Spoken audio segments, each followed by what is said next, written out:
Darling, alam mo ba kung ano yung nasa likod mo? Yan ang marker.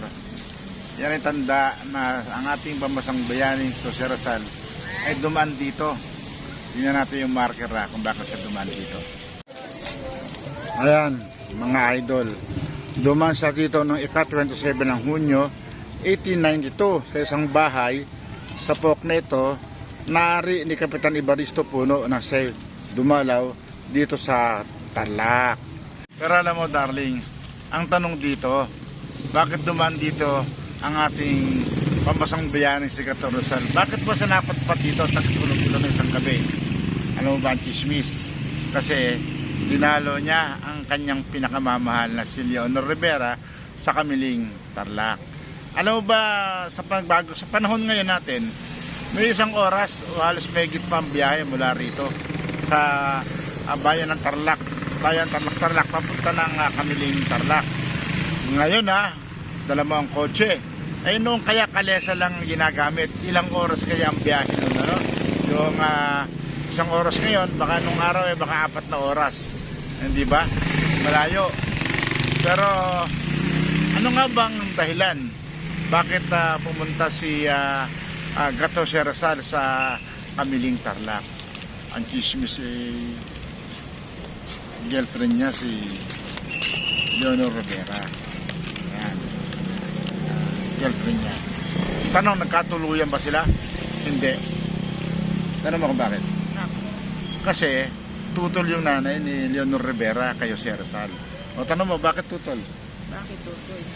Kasi sangayon sa nanay ni Leonor Rivera, magpinsan. Magpinsan si Leonor Rivera at si Jose Rizal. Bakit sila naging magpinsan? Hindi ko alam. Oo, kasi si Vicente Rivera na tatay ni Leon Rivera at si Francisco Mercado na tatay ni Jose Rizal, sinasabi na sila ay magpinsan.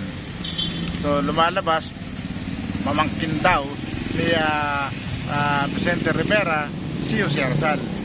Sa katunayan, ang tawag ni Jose Rizal kay Vicente Rivera na tatay ni Leon Rivera ay Tiyo.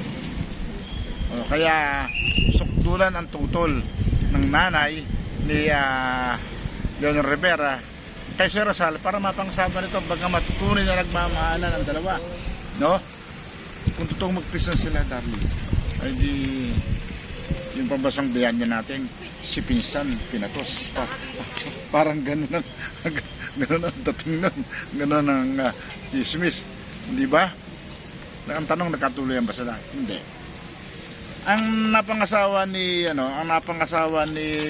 Leonor Rivera ay si Charles Henry Porter Keeping Jr. Lumalabas na itong si Keeping Jr. Parang isang engineer dahil siya ang nag-supervise ng release ng tren mula Manila hanggang Dagupan. At ikinasal si Leonor Rivera kay Keeping Jr. sa Dagupan. Yes, doon sila ikinasal. So, at hindi na sumipot si Rizal, hindi na nagpakita kay Leonor Rivera. Siyempre, nung panahon na yon, mahina pa ang communication So, siyempre, si ating pambansang bayani si Rizal, marami siyang ginagawa noon. Hindi siguro alam ni Leonor, opinion ko na lang to, no? Hindi siguro alam ni Leonor Rivera na hinuli na si Rizal, binaril na sa luneta, di ba? Hindi na alam siguro ni Leonor Rivera, di ba? Pero alam mo, bata pang namatay si Leonor Rivera, 26 years old lang. At meron niyang mga anak sa kanyang pangatlong anak, no? Nakatatlong anak sila ni Keeping Jr., namatay na siya sa pangatlong niyang anak. Sa edad lang na 26 years old. Pero kung titingnan mo yung ating pambansang bayani, parang chick boy, no? Parang chick boy yung ating pambansang bayani.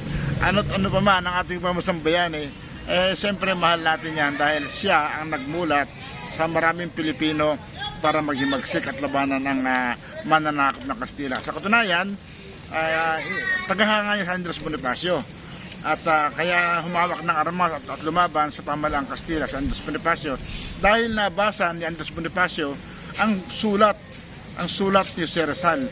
Sa doon naging magsik si Andres Bonifacio. So bagamat kung titignan mo yung kasaysayan, parang chick boy yung ating pamasang bayani si Jose Rizal, tanggapin na natin yon. Hindi naman natin alam ang tunay na istorya ng mga panahon niyan. Ang mahalaga, siya ang dahilan, isa sa malaking dahilan kung bakit tayo may kalihasa ngayon. Kato si Rizal, sumalangit nawa ang iyong kaluluwa. Isa kang idol. Salamat. Yes, so po, ikinasal si Kiping Jr. kay Leonor Rivera sa Dagupan, na ngayon ay Dagupan City. At maliwanag, hindi nagkatuloy yan si Jose Rizal at si Leonor Rivera dahil nga, tutol nga ang nanay ni Leonor Rivera kaya Jose Rizal. Magkatuloy ang kaya si Rizal at si Rivera, parang pangkat ang kasaysayan, ano? Si pisang ko, asawa ko, parang ganun. Parang ganun ang dating, ano? Ang ating pamasang bayani, isa kayang tunay na chick boy sa kanyang panahon. Pero mga kabayan, ang ating pamasang bayani sa Jose Rizal, huwag natin husgahan. Dahil ang kanyang kontribusyon at kabayanihan sa ating bansa ay hindi kayang tularan ng kahit sino man. Ano man ang kanyang kasaysayan, ano man ang kanyang personal na gawain sa kanyang panahon, siya pa rin ang ating pamasang bayani na dapat natin lagi inaalala, kinikilala at nire-respeto. Magandang araw po mga kabayan ko.